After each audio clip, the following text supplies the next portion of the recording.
How do you a friendly international, going over this meet and greet Olympics to a terrorist attack on basically American soil? I mean, that blows my mind. Silly. I liked the broad strokes of the speech. I thought it accomplished what it needed to from the right, in that it criticized Obama's foreign policy where it's been weak, all the areas that we talk about all the time here.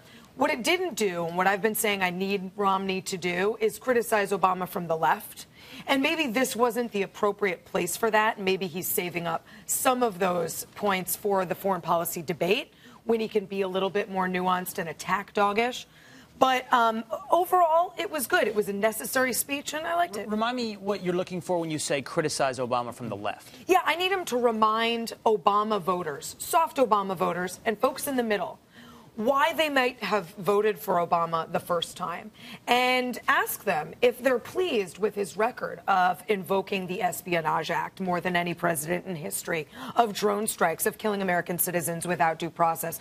All of the things that liberals and folks on the left, Glenn Greenwalds, if you will, would have a lot of problems with. And if they were honest liberals or honest folks in the middle, they would really call the president to task over those things. Well, because human beings are emotional and we make snap judgments based upon our most recent evidence, I'm going to do the same. And that's going to be this, that I would expect you're going to see many of the things you're talking about in your first foreign policy debate between Mitt Romney and President Barack Obama. I'm now a firm believer in Mitt Romney's ability to debate, is my point to you. And so I would suggest you'll not only see, I don't know if you'll see some of these questions from the left regarding drone attacks, but I would guarantee you're going to hear, or I hope very sincerely that you'll hear this question: what is your foreign policy? He definitely, what is your overarching theory on how America's role in the world plays out? That's what the speech was supposed to be, and he definitely made the case at different points in the speech that Libya is not just something we're scoring political points over, that it's actually showing people that which they were not seeing before because the media hasn't been covering it appropriately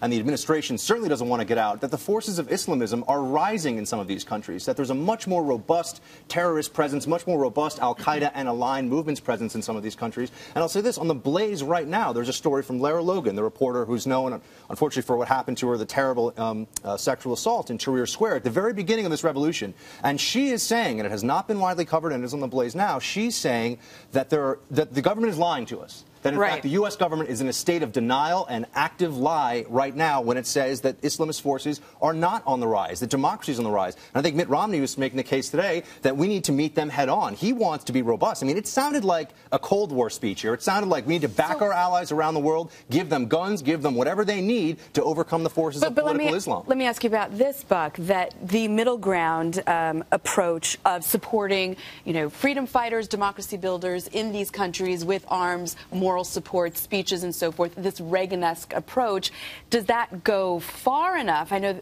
American voters do not want to see more nation building. They don't want to see more military entanglements like Iraq and Afghanistan. But I know for you, what has been going on the ground in Afghanistan is still very problematic. And is there a conservative consensus about how that should be approached? Well, that's a perfect segue into where I think he's going to get hit when he goes up against President Barack Obama in the debates on these foreign policy issues, saying that I agree with the 2014 timeline. I just sort of wish it had been done differently and not political.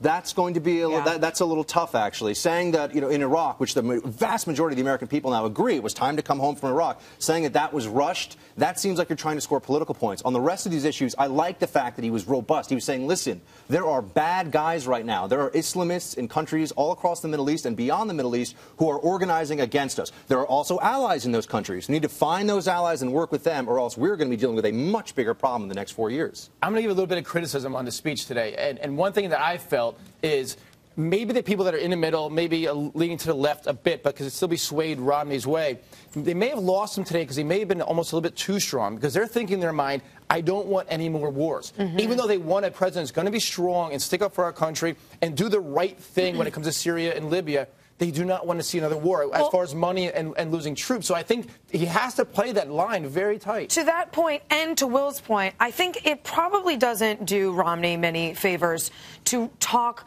about their philosophical differences, because as Will points out, I don't know what Barack Obama's foreign policy philosophy is, and it is a good question for Romney to ask. But I think the better thing to do is for Romney to tie his message about Obama's economic broken promises, his economic failures, to the foreign policy broken promises and failures. I think that's the message he needs to hit home.